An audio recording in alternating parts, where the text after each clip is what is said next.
How low can Zen go? Well, theoretically, it could go to 17 zeros and 1. Okay?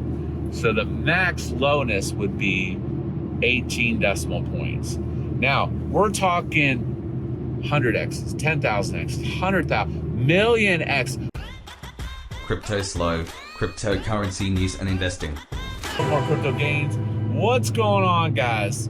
You want to talk Zen? You come to the right place. The Zen Master is here. All right. So today's topic is: did the bots ruin Zen? All right. There's a lot of ways to look at this.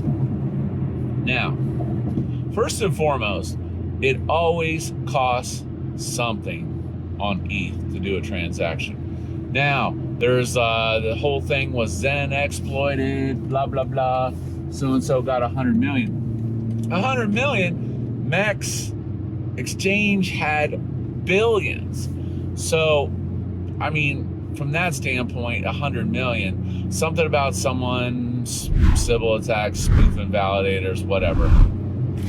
Now, keep in mind, that's all short game. That is all short game, okay?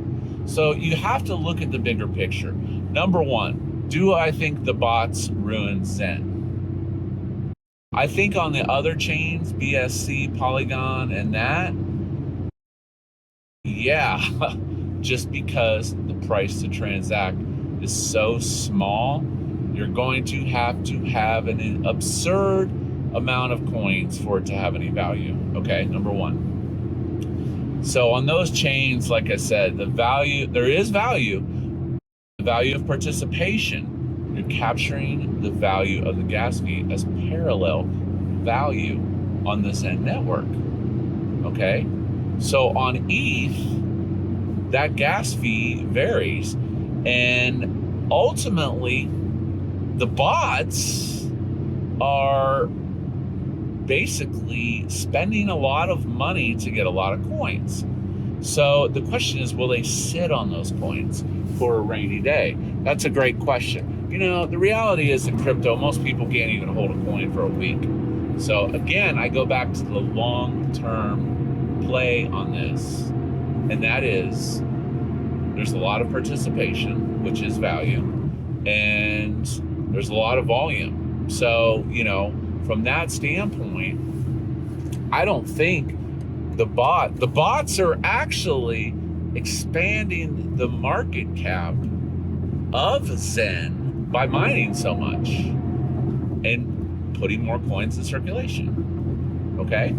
So from that standpoint, to answer the question, did the bots ruin Zen? I think on the other chains it did, per se, for anything of great value. And on ETH, I don't think so, because again, it's pay to play.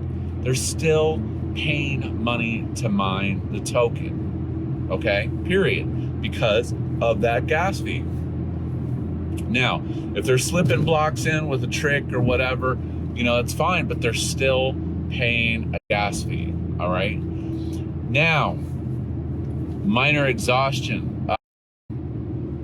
You know, will participation fade? I think it will. The initial excited people that thought they were going to make a bunch of money, you will lose a certain percentage of participation just through miner exhaustion. So I think some people will get exhausted with this, managing all these wallets, etc., etc. Now, what's my mining strategy moving forward? I'm probably gonna I have some really long stakes out there, but I have a 10-day. I'll probably flip those into 30 days on the wallets that mature. And as those mature, I'll pair those up with my fees and my LP to continue to DCA into this. I mean, again, ultimately, at the end of the day, my goal is to get as many Zen coins as possible on the long term, as efficiently as possible. And as I stated in my strategy videos, if you haven't seen those, watch those, there's 2 of them. I think the most efficient way to get Zen is through LP. And again, some things to think about. Well, and to be aware about adding LP. Again, I reiterate, you will lose USD value in the short term. So any money you put in there, you have to be willing to, in essence, sacrifice it for the DCA. Because the idea is to find the bottom. So each time we lose a decimal point, it's a 10x. And, you know, how low can Zen go?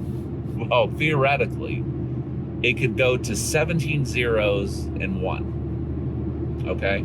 So the max lowness would be 18 decimal points. Now, we're talking 100x's, 10,000x's, 100,000, million x. We're talking 1 million x's if it gets that low, okay? If it gets that low. So that's why it's important. I added, it's on CoinGecko now, so you can kind of monitor your bag a little bit, monitor those decimal points.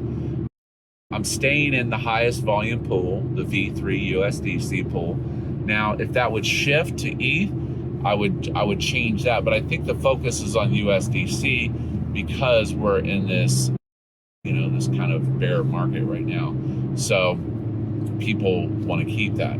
So what am I doing? Again, as my stakes mature, I will sell half or sell all of it and then pair it up with my liquidity fees that I'm making so that I can continue to capture value as the price goes down. Because, you know, like I said, in the short term, it's just going to be massive pressure, minor exhaustion, and, you know, we'll see. But I do believe people will start making dabs and stuff for this, just because it's, you know, it's the buzz. I don't know what people are going to do, but it should be interesting nonetheless. So that is the topic of today's video.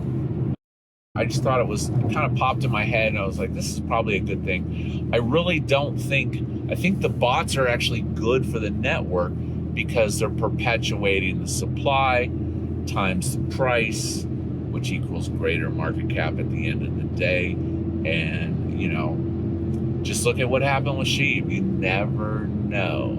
And if the cost of participation is low, why not do it?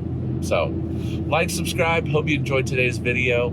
This is Cryptoslo. If you're not talking gains, then we're not talking.